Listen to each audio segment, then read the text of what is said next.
G'day parceros. Today we're going to be walking through one of the most dangerous neighborhoods in Medellín. If you've been to Medellín, you've seen Provenza. You might have heard about it from Karol G and J Balvin singing about Un PH en el Poblado. We got Joe and Joe. We also got the Wake 1. Provenza is extending that way into La Linde. Let's walk through. Statistically, one of the most risky places to hang out in Medellín. I've got our old friend John Duque here to brave the streets with me here. Yeah, so down here, you know, it's a safe place to enjoy food and beverage. Just make sure you're checking your bill, making sure, especially if you're in a lively group who's not appearing to pay attention, make sure you give the bill a quick look over. There might be people trying to sneak some things in there, but we're gonna walk down one of the most dangerous streets. Watch out here. This is Calle 10 El Poblado.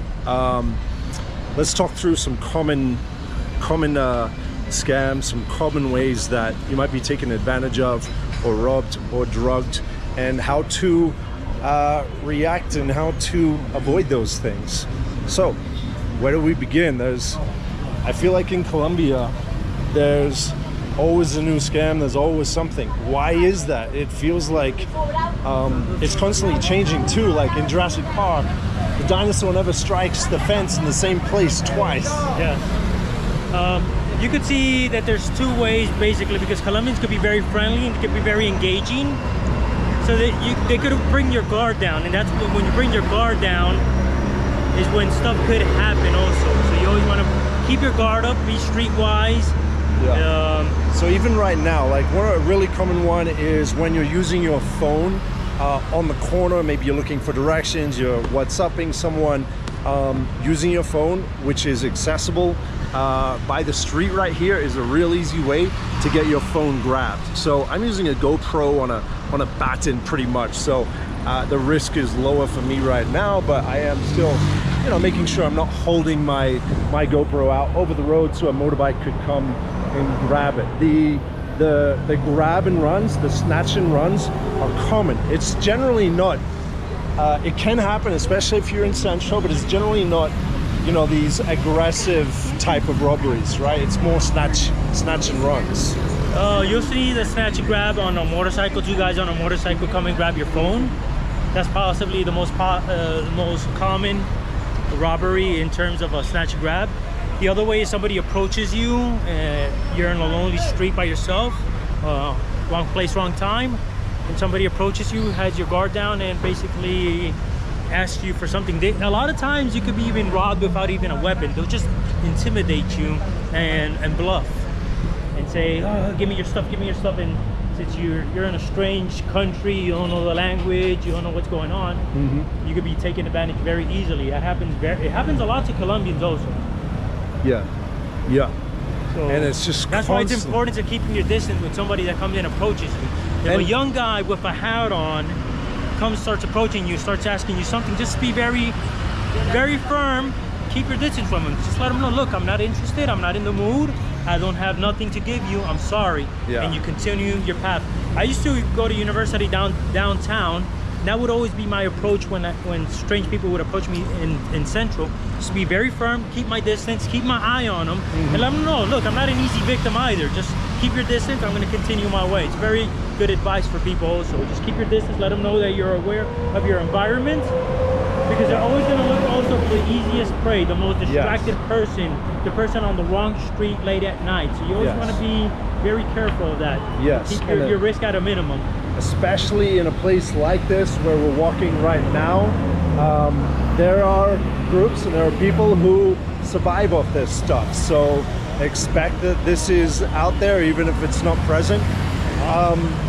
When they'll come up with all kinds of ways to get close to you, it might be trying to sell you stickers, asking you for the time, asking for directions. There's a lot of different ways.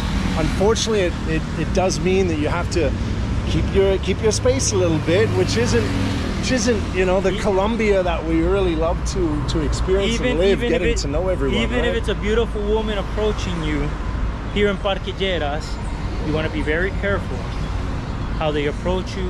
If it's a group of girls, I've had tenants of mine who've been approached by a group of girls, and then they get pickpocketed when they least expect it. They don't have their phone on them. Well, so speaking of that, let's go walk into Parque Lleras, which is a hotspot apparently. This is the hotspot at nighttime for foreigners being in trouble at times. Getting into all kinds of trouble. So let's talk about what kinds of trouble you can get into in Parque Lleras. I mean, they've recently renovated it. You know, very different from when well, not very different, but it looks much better than when I got here, what, 13 years ago? Yeah. It's nice renovation, bit cleaner. A lot more pedestrian friendly, so it's easier to walk around.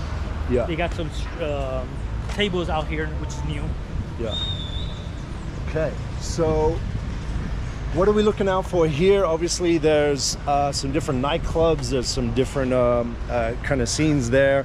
Let's talk about the scopamine, and then we're going to be talking about a new type of rental fraud, which is happening as well. But we're in Parque Lleras, so let's talk parties. Like, what can go wrong? You have probably heard about scopamine. Scopamine is a drug found inside of a plant that can be refined into a powder that can be put into your drink or blown into your face at a random time. Usually, again, they're staying very discreet. So they're looking for prey that are easy. They're looking for a guy who's had a lot to drink, who's by himself in a club late at night, who's being careless with his phone, his wallet, or his money. That is a prime target, and probably the majority of the people who get done like that. But there's also, I guess, these groups, these now gangs they're organized gangs with girls. Mostly it's a group of girls. You meet them at the club. They'll approach you. They'll be too eager to meet you and to hang out with you, and they'll be so enticed, so happy, so delighted to go back to your apartment because you're so handsome and you're irresistible. So they'll go back to your property, and as soon as you go to the bathroom, as soon as you're distracted, they will spike your drink. You will get drugged, and you will be waking up the next day asking what the hell happened. Yeah. So the effect of the scopamine is you become very conducive to whatever people are saying around you. What's your PIN? Where's your stuff? Where's your wallet? Where's your valuables? What is it that the CIA used this drug in the 30s and 40s to get information from people they interrogated? It's a dangerous one. Not something you want to micro or macro dose, but I think it's taken down even the more resilient men who have been affected by it. So be careful with that one. They do play the long game now. This is becoming a very profitable business for them, so they're looking at investing in a first date, second date, winning the trust, waiting to go to the bathroom, dropping it in your drink. Watch out with Tinder. That's where most of them are on now. It's very easily for them to meet foreigners through Tinder. But I have heard that the mayor is doing something about this. The mayor is really taking action on this because there's been a couple of deaths. So it's definitely caught the eye of the administration. And what they're trying to do is they're going to increase not only to be a robbery, but to be attempted homicide. So whoever gets caught with this drug doing this to a foreigner is going to be given attempted homicide. So it could definitely affect whoever tries to do this, get more of a punishment. I think that's a good move. And also, good rule of thumb, if you are on a date as a gentleman, because I have the valuables, so you're going to be the gentleman, you're going to walk on this side, right? Just a presence of mind of not keeping the valuables in reach from a motorbike that could stop by and look for someone who's dando papaya, right? Who's giving papaya, who's being showing or displaying vulnerability. Absolutely. Just like in any big city in the world, you got to use common sense and always keep your eye open, keep your look ahead of who's coming at you, towards you. Guys on motorcycles, just use your common sense. I mean, your instincts. We're the only species that when we feel in danger, we'll go towards the danger regardless. It's very unique.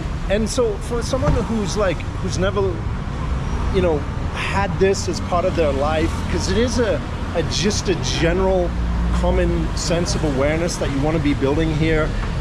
You might first think it's stressful, but I don't live in that stress. I can still be aware but not live in that stress, right? Because the chances of these things happening are very small, and it really doesn't get in the way of enjoying life.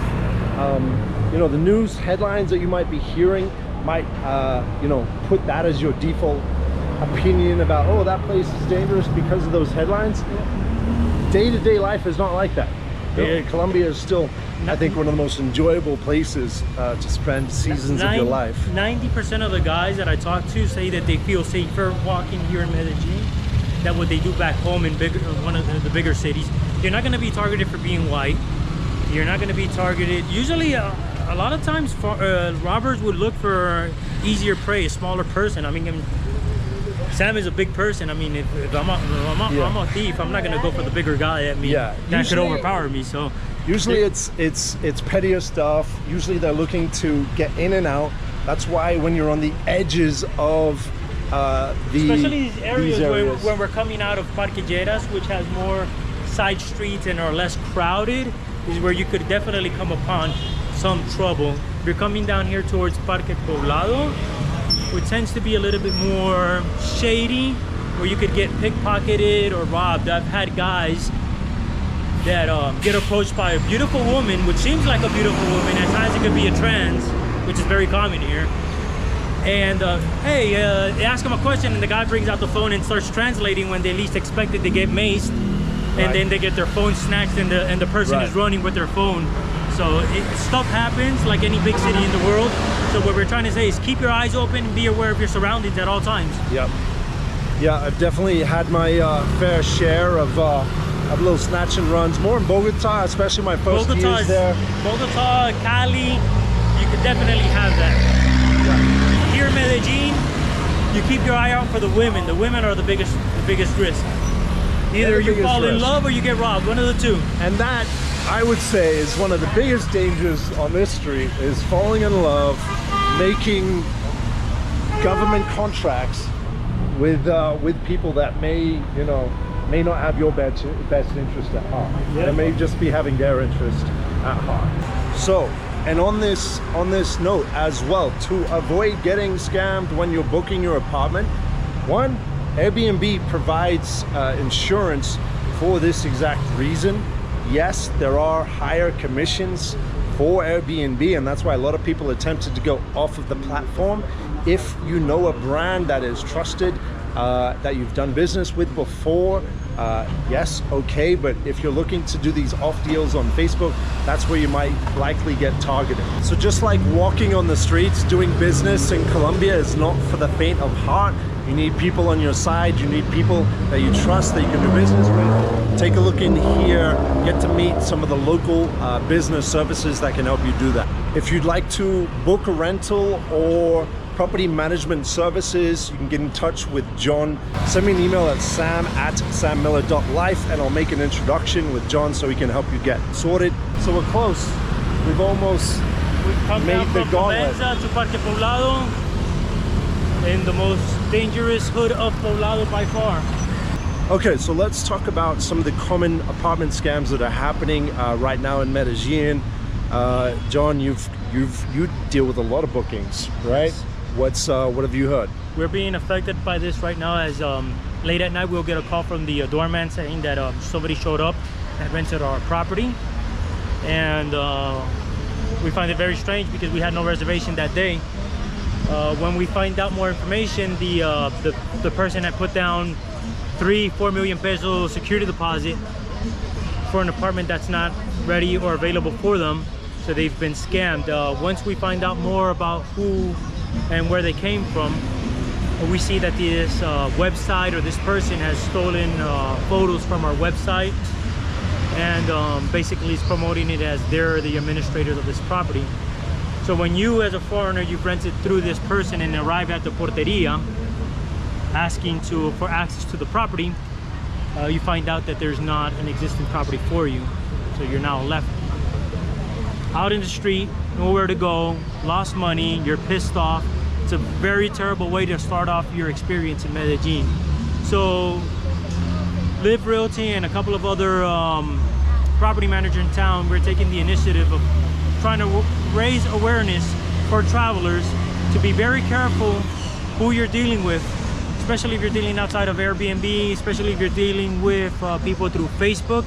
If you're being contacted with a beautiful girl on Facebook trying to rent you an apartment and asking for a high deposit down, that they have no physical office, stuff like that are red flags for you to keep in mind also.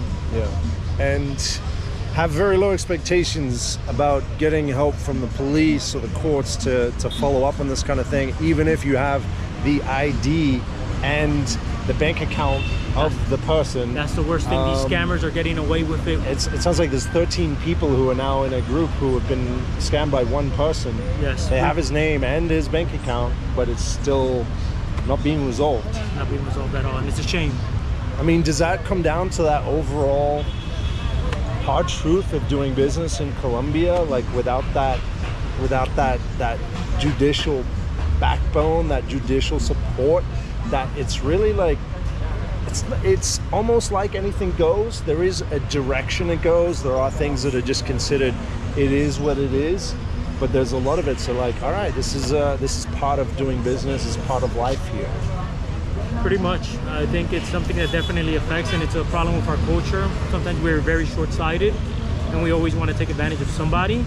That's a problem that I see in me as a Colombian that lived in New York, and I come with an American mentality, and I see the negative parts of my culture. I see the beautiful things also of my people, but then you could also see that part of people that want to take advantage of the good-hearted travelers that want to come down here and have a great experience, but being naive at the same time and thinking an apartment that usually could be rented at 10 million pesos a month is going for 3 to 4 million. I mean, sometimes if something is too good to be true, just look into it. Take the extra time to really see if it's a legit person, a business, if they have a physical office. Just do your due diligence and you should be good. Same thing when you're walking around the streets of Medellín, when you meet a girl, when you do anything in Colombia. Just take the extra precautions, be careful, and you'll have a great experience. Yep. Yeah, I mean, people are still having a great time here. It's still their favorite country when they're touring around the Americas. The word about Medellín is well and truly out now. But there's right ways to do it and there's ways not to do it. So get a feel for it, but don't live in fear. And also, I think we're starting to see this. I kind of want to mention a little bit about what's happening in the short-term rental market right now, because of this frenzy, right? There's been a lot of people starting to invest in Airbnbs. There's a lot of offer coming on the market with some new buildings coming up. Airbnb arbitrage is a bit of a thing. I've seen what happens when the short-term rental frenzy kind of it builds too much, right? And so also keep that in mind. I think like for local Colombians and foreign investors, like when you start building your city in the direction for short-term guests, you're prioritizing that over local residents, and I think that's a really big issue of our time that we're going to explore deeper on other videos. Make sure you click subscribe if you haven't already. We're going to be continuing to share information, investment opportunities, different ways of living right now that's more congruent with the world that we're living in, so that you can live your best decentralized life.